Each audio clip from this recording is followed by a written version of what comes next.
В живота е важно каква ни е ролята. Умеем ли да палим звезди в нечии тъжни очи? Можем ли да разсмеем сърца, а от мислите ни да валят чудеса? Няма значение как сме облечени, важно е на какво сме обречени. Единствена съм за себе си. В този живот му е времето да намеря ключа към безценното в мене си, да полетя с мечта, да се гмурна в безбрежие, да опитам смеха, да целуна зора и изтрия сълза от нечие безхаберие. Единствена съм за себе си в този живот. Като волна душа, може би имала съм тела, може би съм се смяла и съм плакала до зори. Оцеляла. И какво от това? Ето ме истинска днес, с бяло платно и палитра. Единствена съм за себе си и сега прекрасно рисувам усмивка. Усмихнах се.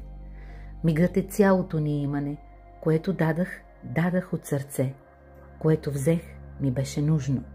Жеравата е път за босите нозе.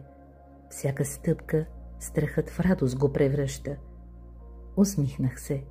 Мигът е вечността на обичта. Живот без вчера и без любопитството за утре. Това, което е, това, което сме, мигновенията наши превръщат.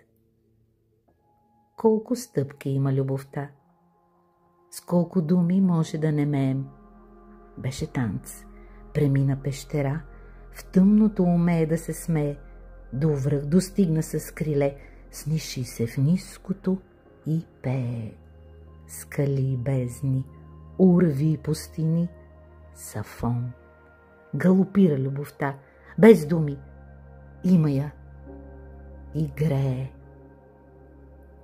Има такава любов, непонятна, невидима, от пръв поглед завинаги. Галопира сърцето, пътят го вика, на глътки блика обичта. Какво са пространството и времето? Обиче дошла през много вселени. Като лятна вечер усещам живота си. Богата, споделена, пулсираща. Огън припуква, сеното ухае, 100 щуреца припяват и сърцето играе. Като лятна вечер усещам живота си. Обичам, създавам, пригръщам. Радвам се, че жабите квакат, водопадите падат и към себе си все се завръщат. Природата дарява красиво и пищно. Всичко е хубаво. Отива си само излишното.